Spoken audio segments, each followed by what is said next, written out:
So thank you. A pleasure to be with you.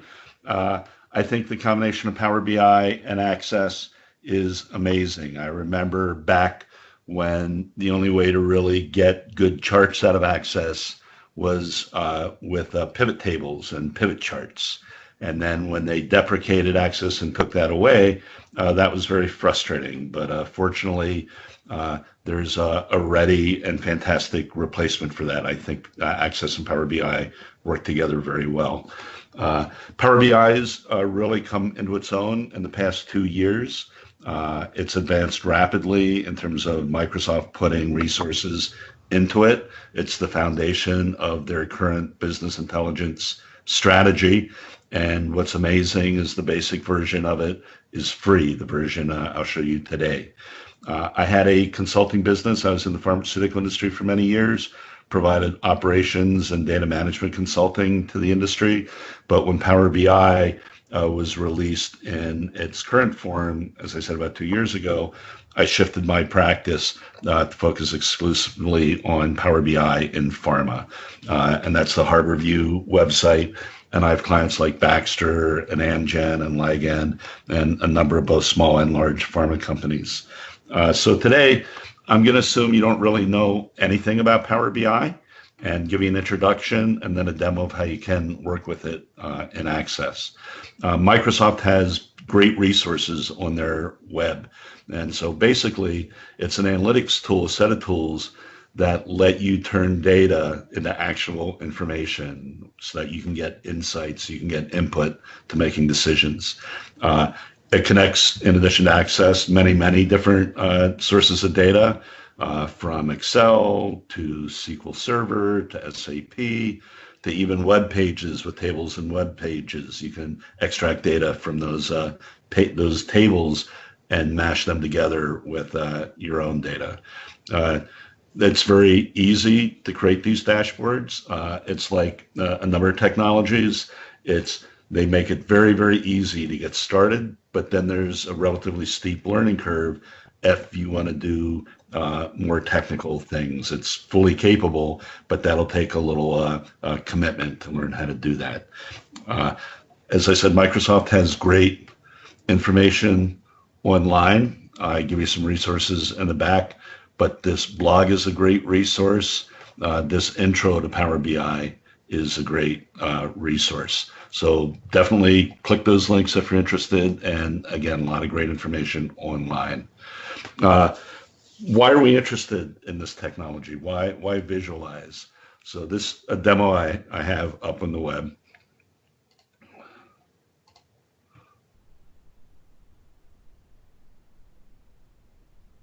And so here's a classic data set where you have 4 groups of numbers. And when you view the data this way, as many of us do in Excel, it's hard to draw meaningful conclusions about the data. And even when you do a statistical analysis of this data set, they all have the same average, they all have the same standard deviation. So even with the powerful statistical tools, it can be difficult to draw conclusions from the data. It's not really until you visualize that data that you can draw meaningful conclusions. This is an example of a Power BI report, and I can just select the data. This is a chart of the data in Group A. There's a chart, Group B. Group C, you see it's linear, but with an outlier. And then D, you can see they're all stacked up, but there's one outlier over to the right. And so again, visualization is from my perspective, is key for quickly assessing and processing information. And then another example is typically you can have sales data in an Excel table or an Access report.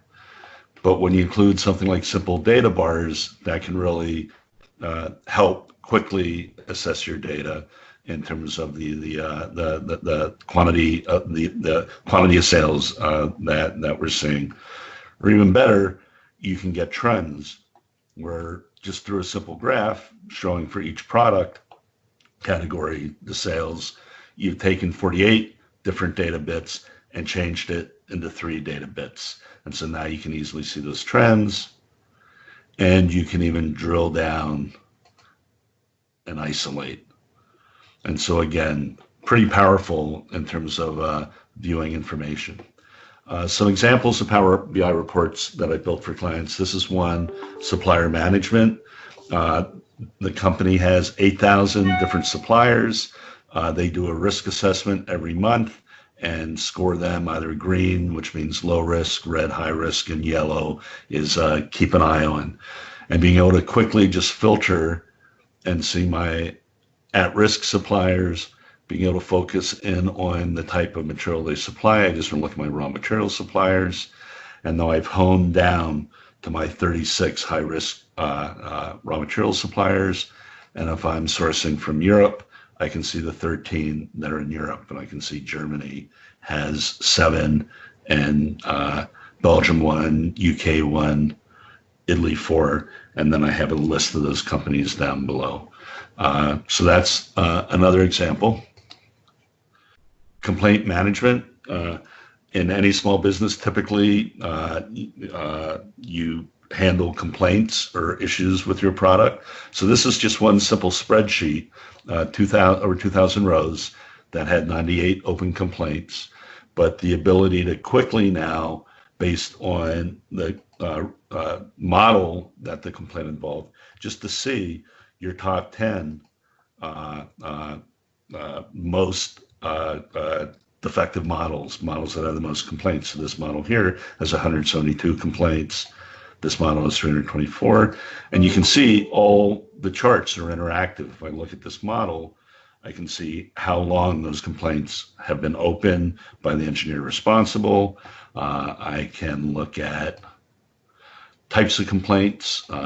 Foot switch is the most common issue, and I can look at the 2 products where I have those types of complaints. I can filter by time, so I can look at my most recent, and I can just filter and say, let me just look at my open complaints. So again, powerful. And then the last one, most of us are familiar with the Northwind database. Northwind is a database used historically to teach folks how to use Access. AdventureWork is a database used to teach SQL Server.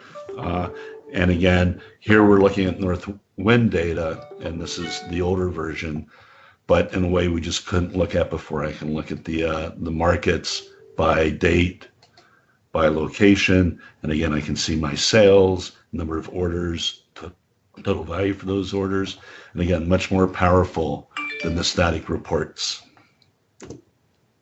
So just as a quick overview of Power BI, one, in addition to Access, you can see there are many, many sources of data, and it's growing every week. There's typically an update of the service, the online component every week, and the desktop every month. And so more and more sources of data. You've got SQL Server down here. You've got SharePoint you can link into. You've got Excel. And again, one of the real powers, that one of the real advantages of Power BI is you can pull data together from different sources, not just one source. And that lets you combine, say, marketing data with financial data.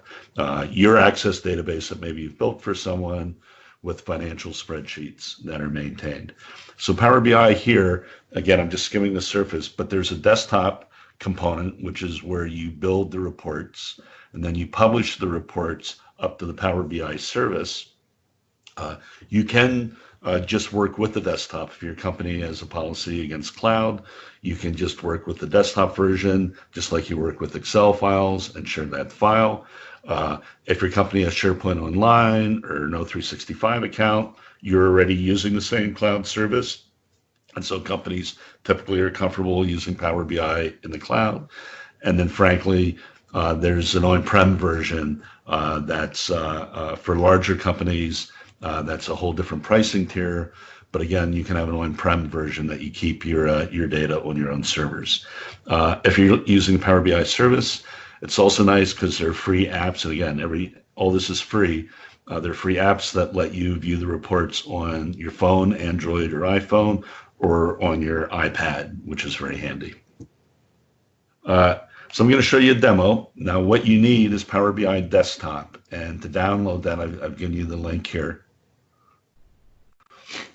Basically, it's very simple to download that free version. You have to sign in. But one of the gotchas in working with Access, you need to make sure the version you download, and so you go to that advanced link, you need to match up your bit, 32-bit or 64-bit, with the version of Access that you're using. And the reason for that, the other piece you need for Access, now you don't need this for many of the other data sources. And again, one thing to mention is Gmail accounts and Yahoo accounts. To publish up to the web, you can download the desktop version, but to publish, you need a company email account. And if you don't have access to a company email account, under my tenant, I can spin up a HarborView account for you, and I can get you one that you can use. No mail, so we're not looking at anybody's mail or anything like that, but it just lets you have an area where you can publish up to that free Power BI service. You also need, if you're going to pull data from Access, you need the Access redistributable engine. And again, here's a link for that, and I'm sure we can post this deck up online. And again, when you click download, you want to make sure you choose the bit for Power BI and Access that you're using. So on the demo I'm going to show, I'm still using 32-bit Access. So for this demo, I'm using 32-bit Power BI and the 32-bit runtime engine. And so what we're going to do is we're going to look at the Northwind database, the most current version. And again, and it's typically good when you build, it's always fun to just explore the data. But these are the types of questions that we want to ask ourselves with the report that we build. So I'm going to show you, if I just go to Access, and I'm going to search online for Northwind.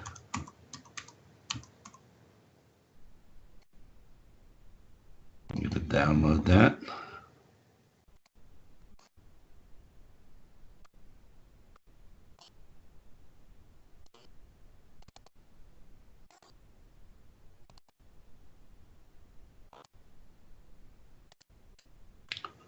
So I'm starting with a clean version of Northwind. And so we'll log in. And again, for anybody that's really worked with this, these products should be familiar. We're going to focus on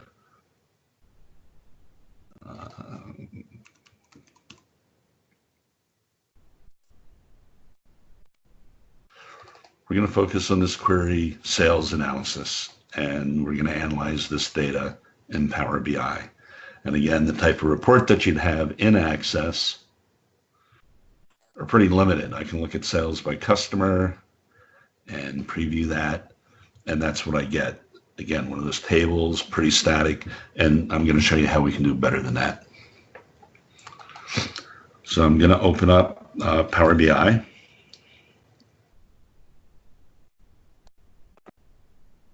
And again, with Power BI, you don't enter data, you're not creating data, it's basically a report engine. So I'm going to get data, and you can see here my various types of data. I'm going to click Access Database. I'm going to go to Northwind, and I get a list of my tables and my queries. Now, if you have Visual Basic in your query, if you have custom functions, that query doesn't show up, but basically your standard queries do show up. And the one we're going to look at is, what we're going to look at here is sales analysis. So I'm going to load that.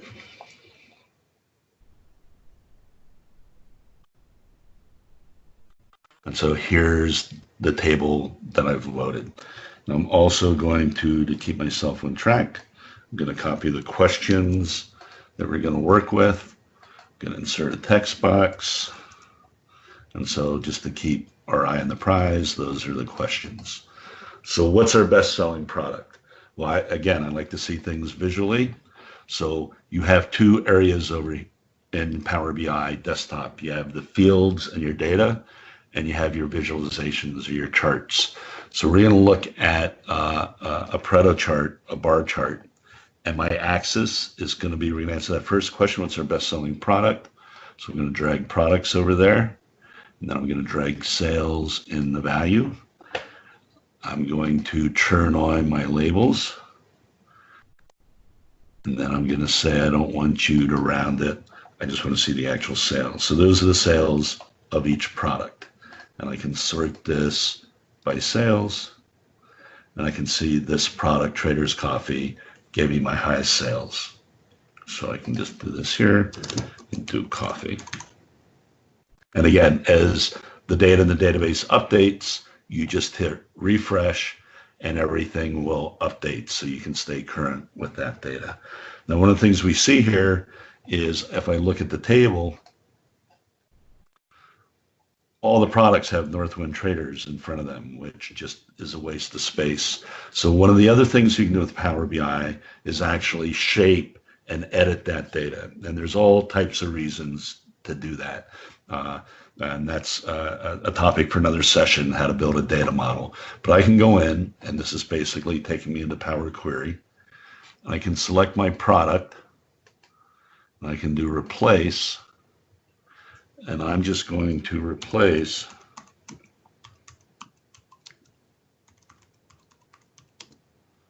with nothing. Now, you can't go in and edit the data directly, but I can build a processing step that does that. And then when I close, you can see I've changed my product name. When I go back to my chart, hit refresh.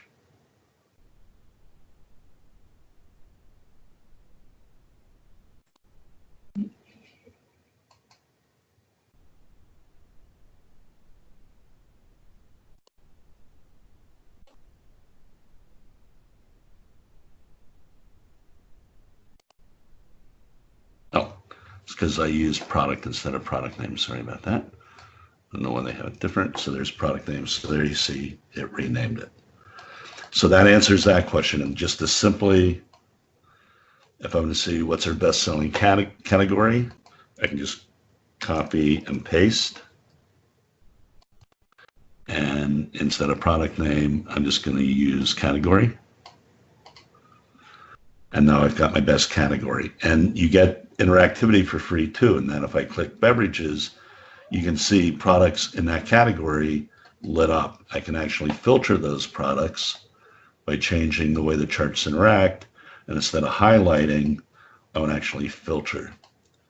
And now when I click, when I'm in my categories, you can see I can see the products in that category. So you get all that interactivity just comes free. So this would be beverages. Again, best customer. And I'm just going to drag customer for my axis. And there you can see that.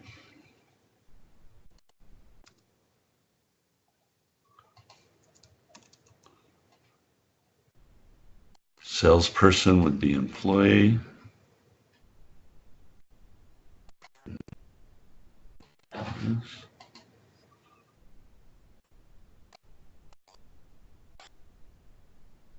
And, but again, if I click, I'll go in and I'll change that interaction to actually filtering.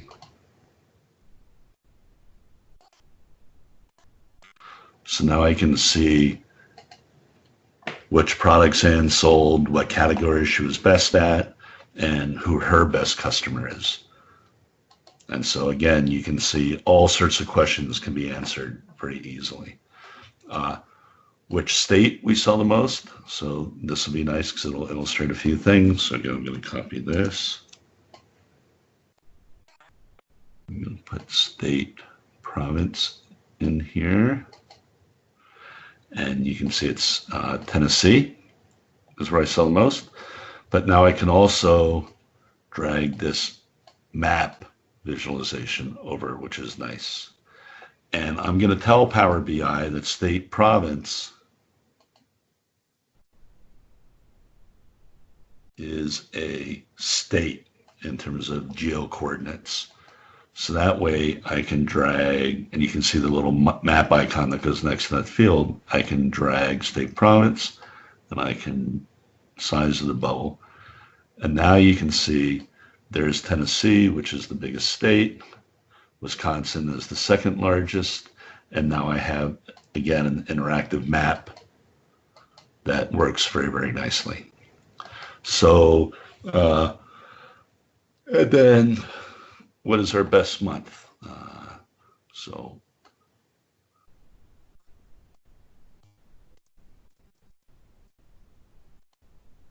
I can look at the data this way, find month. And again, in this area, here's where I'm configuring my visual element in terms of what the inputs are.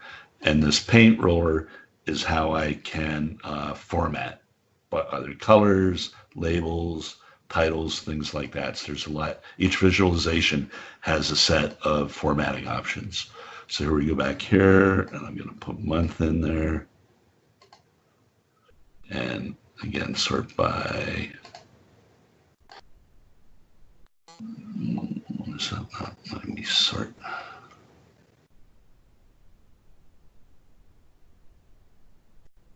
Oh, sorry, I want to do it. Order date. I can drill down. And now I can see my information by month. I can also look at this as a chart and see my trends and see my data that way. So I guess now's a good time to take a break and see if anybody has any questions.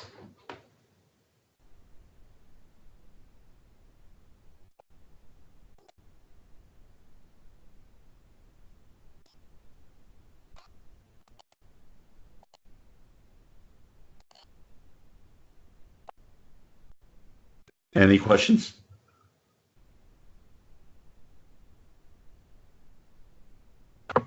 So, Richard, I'm having trouble unmuting the audience here.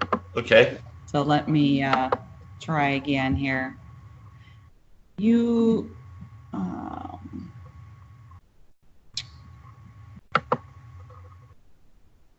going to mute you and unmute you again.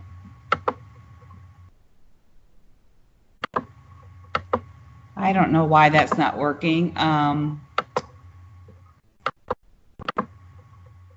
going to go through individually and unmute you. Not all of you can be unmuted.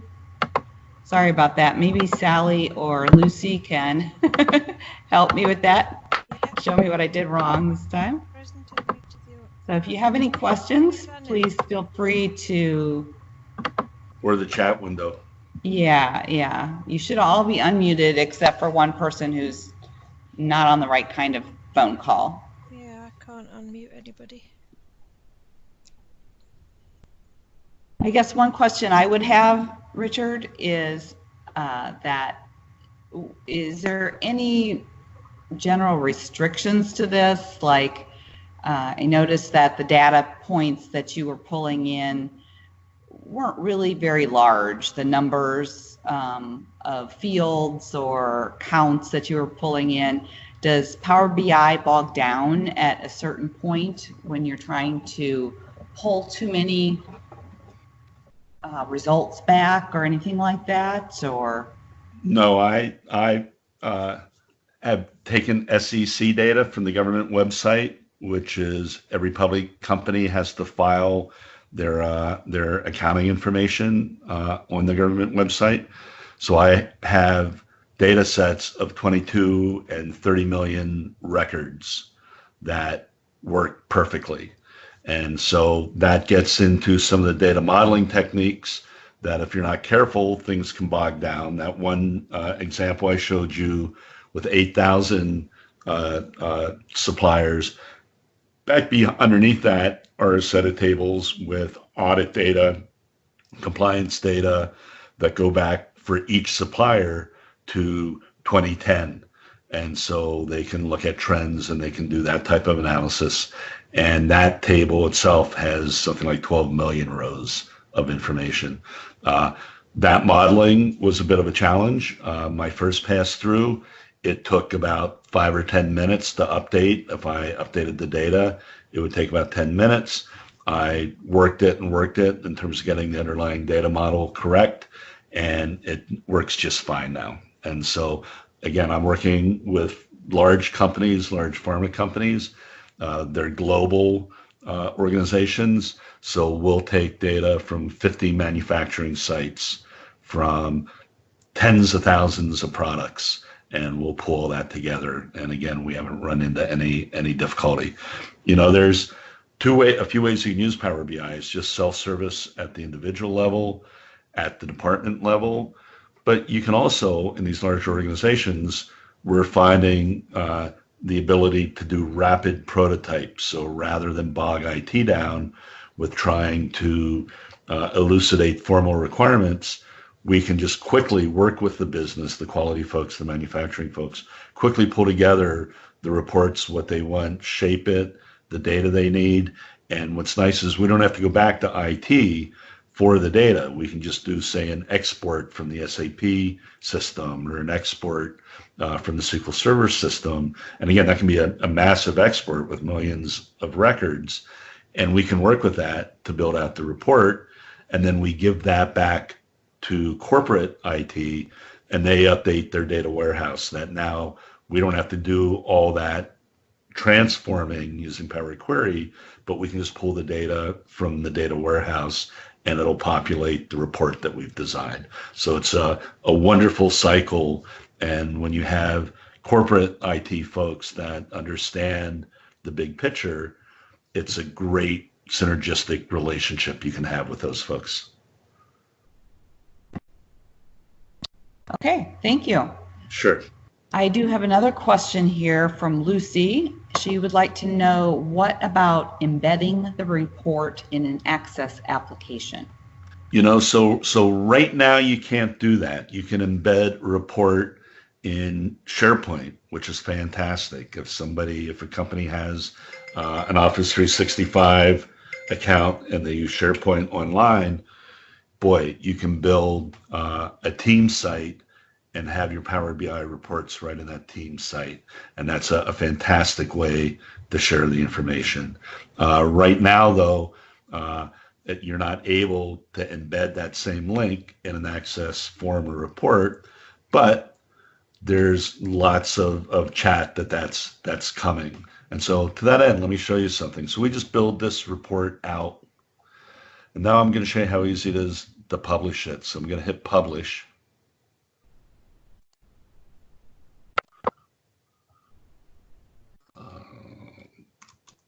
Demo.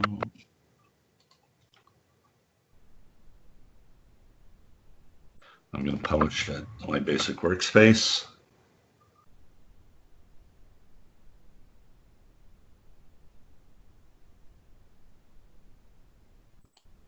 Now it's opening up in the service. I log into the service.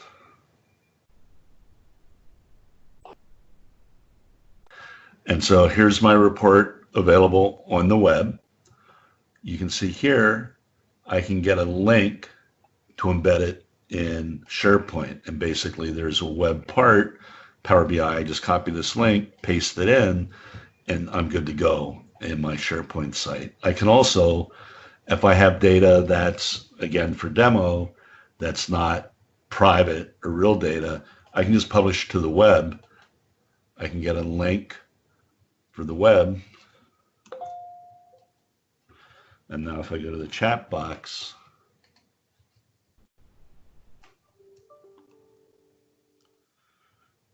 you should be able to click on that link and see the report we just built, which to me is amazing. So I don't know if someone wants to click on that link and verify that the report will come up, that would be nice.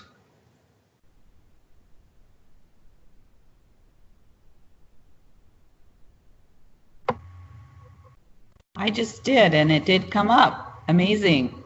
I mean, and again, viewed on browsers, on phones, you can create, if I'm in my service, I can, or maybe it's at the desktop.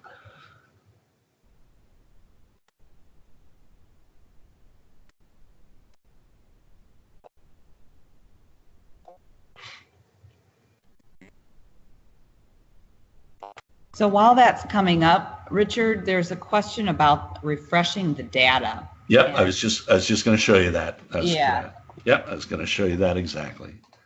So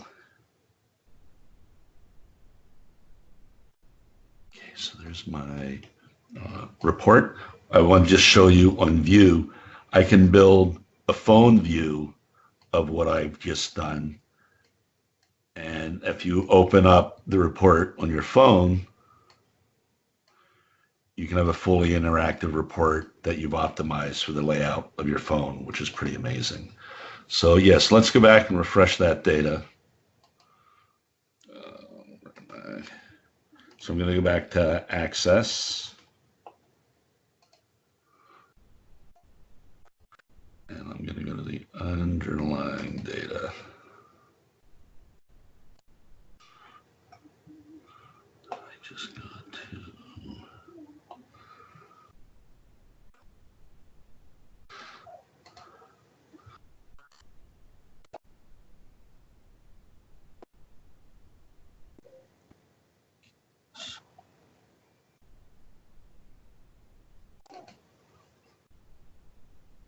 So I'm going to change.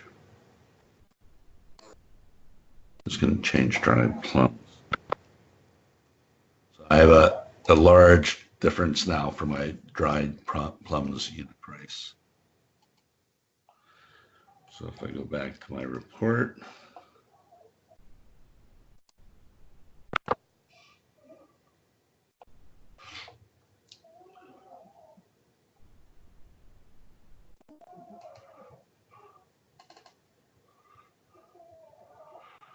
and hit refresh, you see how my plums completely updated. And now if I hit publish,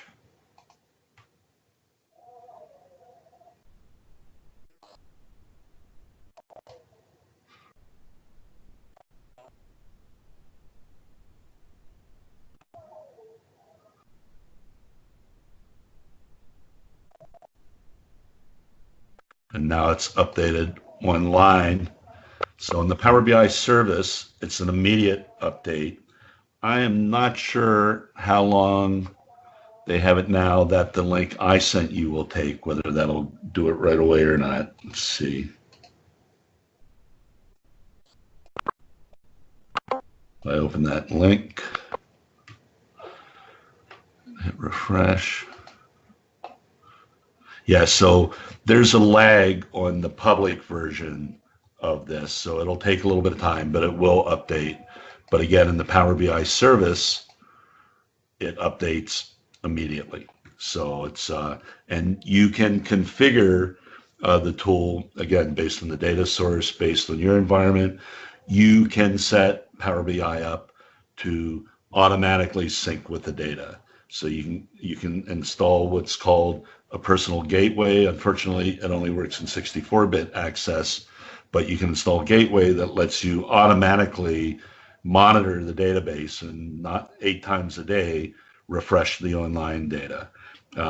What I've done is if I have 32-bit access on a client, I just work out an automatic export. I have a link, another Access database link to the primary data with a macro that auto executes. It just grabs the data and exports it to a set of Excel files.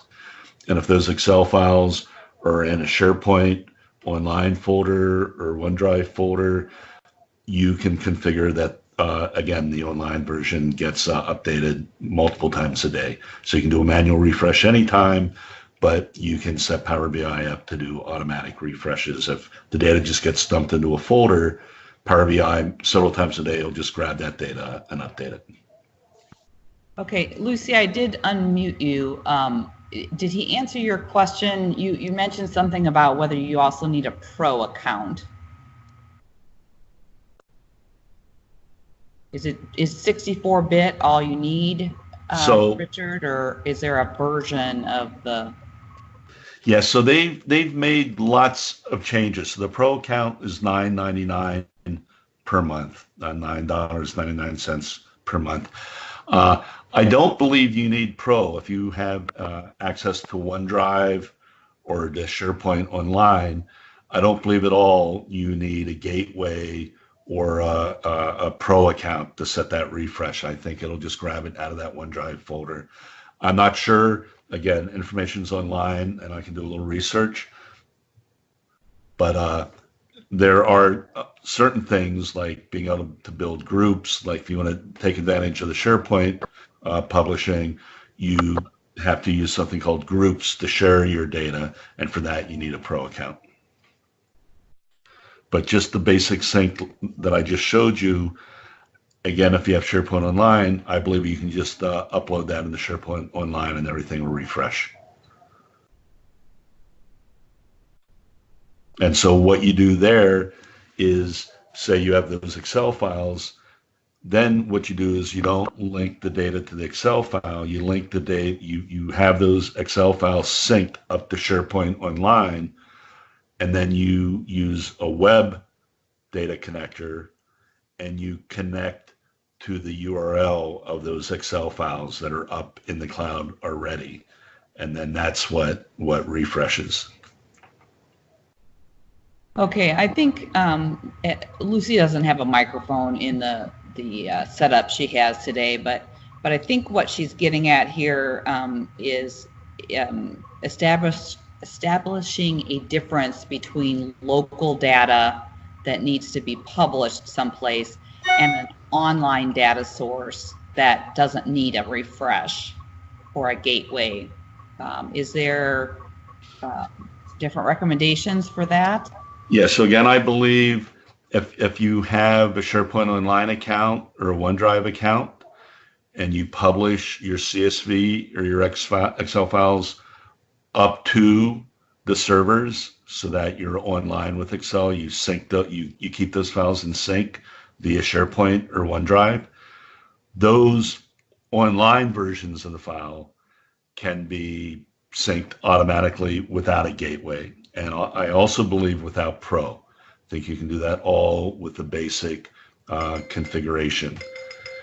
If you want to use the gateway, the personal gateway, again, I've had a Pro account for so long, I'm not exactly sure. I'd have to do a little research and get back to you.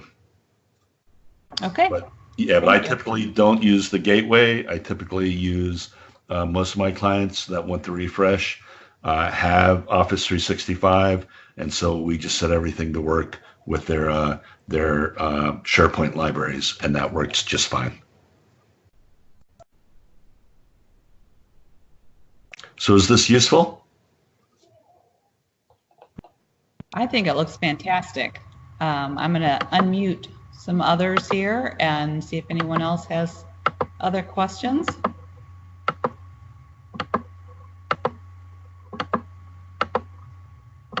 Feel free to ask away.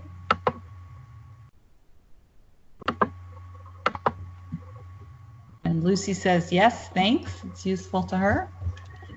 Great. And I have some references in the deck as well. Okay. And again, we will publish this if you allow us to do so, Richard, if you want to. Oh, you bet. Like give me a PDF of that. I will publish that up on the Access Lunchtime blog. And let's see if I can make myself presenter, unless you have something else to show here. Yeah, so Phil, you know, I would love the ability, and Power BI is working on embedding, Microsoft is working on embedding scenarios, and they're working out the pricing model. I would love the ability, though, and again, I'm hoping on the next version of Access that you can incorporate, you can embed a Power BI report right in a report, kind of as a web part, and have that manage itself. You update the data, you open that report, everything's updated in that report. To me, that would be ideal. And that kind of is what they're doing with SQL Server and Report Server. And it wouldn't surprise me if they get to that. The question is, you know, we all know the history of Access support and the number of people in the Access team within Microsoft. You know, that's always a mystery. You know, is Access the red-haired stepchild, or is it a viable, strong product in terms of Microsoft committing resources to it? You know, a while back I heard they weren't Microsoft wasn't funding any real development into the desktop version. But I don't know. I think there's some folks. I know Juan is at Insight, the Insight conference, and might have some insight on where Microsoft is going to take Access and Power BI. But just Access developers as a group, we view Access, want to do everything in Access. But again, some of the real power here is being able to link data from multiple sources, not just an Access report. And so if you think of Power BI as floating on top and integrating all your sources of data in a company, then that question of embedding right into Access goes away. You don't need people to actually go to the database. Most folks who get into the database with the reports and everything aren't so much doing data entry, they're really just looking at the data.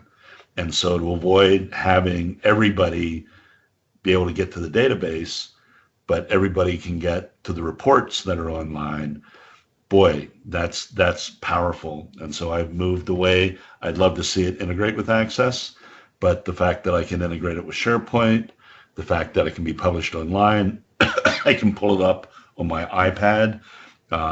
That's pretty nice. I don't have to go to a remote desktop to get to the Access database. There's a Power BI app that's free that you just download, and now you can sign in and get all your reports right on your iPad, and they render beautifully, very simple interface, and that's a great combination. Well, and I would also add that I have always thought or felt that the reporting within Access is severely limited and great for very simple things. But I've long used Excel as a reporting tool because of the charts and that kind of thing that are available. But this is so much more powerful, the drill down capability and that than what I standardly have done in the past. And I've just scratched the surface. You can link a page with like all product information, and then when you're back looking at product information in those charts, you can just right click and say, and just hit drill down, and it'll take you to the page with all the information for that product selected. So I've just scratched the surface on what you can do with it. Right. So Lucy suggests that if you have an Access database that uses a SQL backend, that she finds it useful to create a view for the data needed in Power BI to only pull in the data that you need. And I think that's what you were getting at, Richard, when you talked about setting up your model. Correct. Earlier. And there's a whole body of knowledge around dimensional modeling, because for most of us, if we connect to SQL Server, if we collect the Access, those data sets, those tables are highly denormalized. They're set to facilitate transactions. And the typical model for transactions is very different than the model for dimensional modeling for BI type work. There you build what's called a star schema, where you just have your facts at the center. So your fact could be an order. And then you link those orders to what are called dimensions. I could have a dimension of products, a dimension of people, a dimension of dates. And the only data in your fact table is the actual numeric data, the actual values that you're going to be analyzing. And then that lets you, on that Power BI palette, basically you can drag your fact in, the value, but then you can slice and dice the data by any of those dimensions. So I can slice my sales by products, by this, by that. I didn't want to get into dimensional modeling for this simple demo, but again, there's a whole body of knowledge on how to, and this is the real deal. This is in the enterprise world. You can build very sophisticated data models that let you compare this year's data to last year's data, percent change over last year, just all sorts of things you can do that are incredible. Yeah. also, before we leave today, I want to just pop up a couple things for you.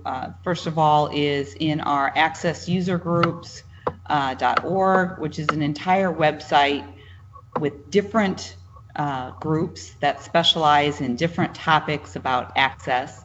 So if you're looking for something more specific, like how to connect to SQL Server, for example, there's a specific group for you. So you might look at just the main website itself. Our specific group has a lunch or access lunchtime extension on it. And I will publish the PDF from today's presentation on the blog here. So come back and look at this later today, and you should find that link available with all the links inside it. And then also keep looking for our events calendar, where we publish the actual upcoming events, and there will be a topic for each one. I am just getting organized for this fall calendar year. So if you have something specific that you would like to request that we do, I know that we'll do at least one request on the one topic on security this fall, but I'm open to other suggestions. And then, of course, the videos are on the video link, and they're generally in reverse order. So it'll take a couple days before today's video to get edited, but it should appear at the top of this list here in a couple days if you need to look at it for reference. And each of the groups or each of the chapters has their own video section. So you can look, we've got 15 or so here, but if you go back to the main group,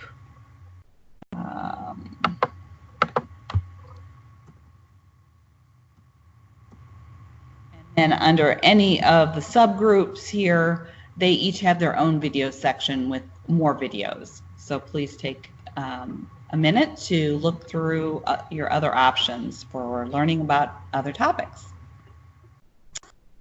Any other final questions? Okay, if not, we'll go ahead and end a few minutes early. I thank everyone today for joining us. We had a very nice group participating actively today. And thank you so much to Richard for sharing a very interesting presentation today on Power BI. Really do appreciate that. Great. And if anybody has any individual questions, don't hesitate to reach out to me directly. Okay, great. Thank you So much.